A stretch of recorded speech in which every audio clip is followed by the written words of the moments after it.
Em 1850, o pesquisador francês Auguste Marret foi ao Egito em busca de manuscritos antigos, mas inesperadamente encontrou uma cabeça de uma esfinge emergindo das dunas. Ele removeu a areia e descobriu que a esfinge estava marcando a entrada de uma estrutura subterrânea. Após vários meses, ele conseguiu explorar o Serapeu de Saqqara. Dentro dele, encontrou enormes sarcófagos de granito contendo restos de 64 touros sagrados. Os estudiosos ainda estão intrigados com a habilidade dos antigos egípcios de mover aquelas massivas caixas de pedra. O Serapeu foi construído por volta de 3000 antes da Era Comum. Era uma tumba subterrânea destinada a honrar os touros sagrados Apis do Antigo Egito. A estrutura incluía um longo corredor de quase 500 metros, com grandes câmaras de pedra em ambos os lados. Alguns dos sarcófagos pesavam o equivalente a 50 carros médios, todos feitos com impressionante precisão, com ângulos exatos de 90 graus.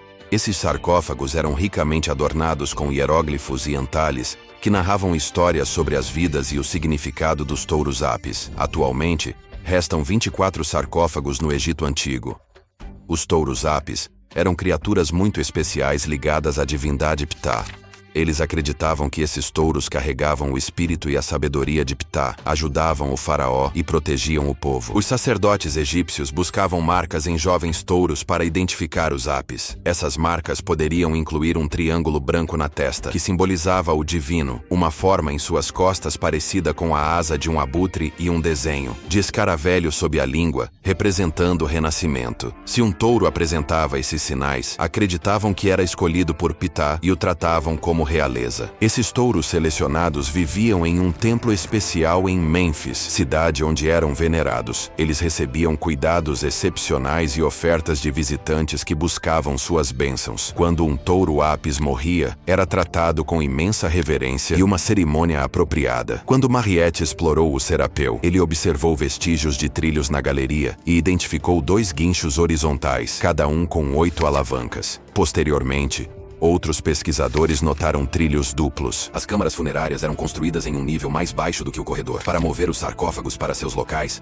os trabalhadores enchiam as câmaras com areia, permitindo que as caixas fossem deslizadas até suas posições. Em seguida, removiam a areia lentamente para abaixar os sarcófagos suavemente em cavidades perfeitamente cortadas na rocha. Um registro em pedra encontrado no Serapeu indicava que levava 28 dias para mover um único sarcófago com sua tampa para o local durante o reinado de Ramsés II. A extrema precisão dos sarcófagos com ângulos de 90 graus também tem uma explicação. Os antigos egípcios documentavam informações em textos, ou, mais precisamente, um papiro sobre geometria de tempos antigos, demonstra que os egípcios conheciam o número aproximado de Pi e sabiam calcular o volume de uma pirâmide truncada. Se eles conseguiam resolver matemática complexa como essa naquela época, é lógico que também pudessem esculpir superfícies incrivelmente planas. Passados 500 anos, isso parece plausível, mas algumas pessoas questionam certas inconsistências. Por exemplo, o tamanho das caixas é desproporcional ao dos touros que deveriam estar nelas. Entretanto, os faraós eram enterrados em caixões diminutos, quase insuficientes para acomodar seus corpos. Além disso,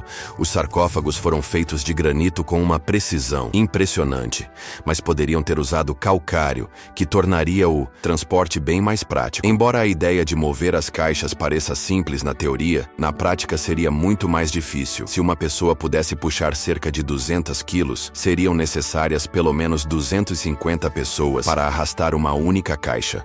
Os túneis do Serapeu são extremamente estreitos, com apenas cerca de 60 centímetros a mais de largura do que as caixas em si. Não seria possível que tantas pessoas se aglomerassem nesses espaços confinados para puxar os sarcófagos. E mesmo que conseguissem, como fariam para virar a caixa nos corredores apertados, abaixá-la em seu nicho e posicioná-la com precisão absoluta? De alguma forma, eles repetiram esse processo 24 vezes, com cada sarcófago perfeitamente centralizado. Além disso, as câmaras estavam cobertas de poeira, mas sem sinais de fuligem de lâmpadas, sugerindo que o trabalho foi realizado quase na completa escuridão. É possível que as caixas tivessem outro propósito. Muito antes do governo dos faraós, os habitantes locais já sabiam usar fermentação. Esse processo ocorre quando micro-organismos chamados leveduras consomem certos ingredientes, como amido, e os transformam em gás e etanol. Assim, é provável que alguém no Antigo Egito tenha colocado alimentos, como pão de cevada ou até carne, dentro de uma caixa de pedra gigante. Essas caixas pesadas eram fechadas firmemente somente com uma tampa sólida. Esculpidas em granito com extrema precisão, elas eram quase hermeticamente seladas, impedindo qualquer coisa de escapar. Dentro da caixa, o fermento iniciava sua atividade, produzindo quantidades crescentes de gás CO2 que aumentavam a pressão interna. As caixas, feitas de granito incrivelmente resistente, suportavam uma pressão muito superior à de um pneu de automóvel. Sob essa intensa compressão,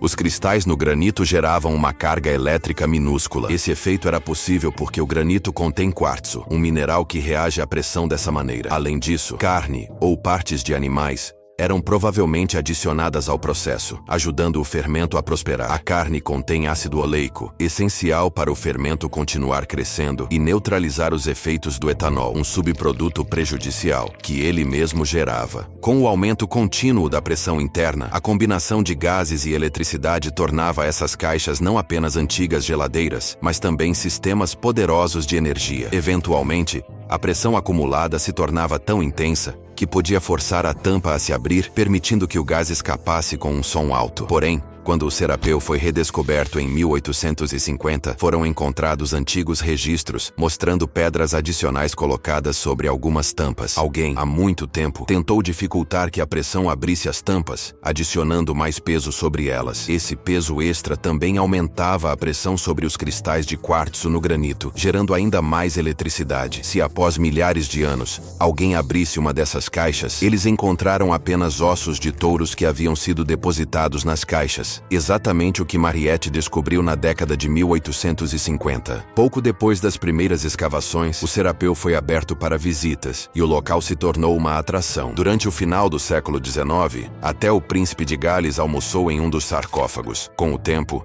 a areia e abalos sísmicos tornaram o local inacessível por anos. Contudo, agora ele pode ser visitado novamente, permitindo que as pessoas tentem desvendar o mistério por conta própria. Com novas tecnologias, em breve poderemos obter respostas para muitos enigmas históricos. Recentemente, uma equipe de cientistas do Museu Field de História Natural de Chicago utilizou um tomógrafo computadorizado avançado para estudar múmias egípcias antigas sem precisar desembrulhá-las. Usaram carrinhos especiais para transportar 26 múmias até o estacionamento, onde o scanner aguardava. O equipamento tirou milhares de imagens detalhadas em raio-x de cada múmia e de seus sarcófagos. Com as fotos reunidas, criaram modelos tridimensionais que revelaram o que estava escondido no interior, incluindo ossos e artefatos. Essas imagens podem ajudar os cientistas a compreender os rituais funerários egípcios de mais de 3.000 anos atrás. Embora o processo de digitalização tenha levado apenas 4 dias, a análise dos dados pode demorar até 3 anos. Mesmo assim, os cientistas já descobriram informações fascinantes.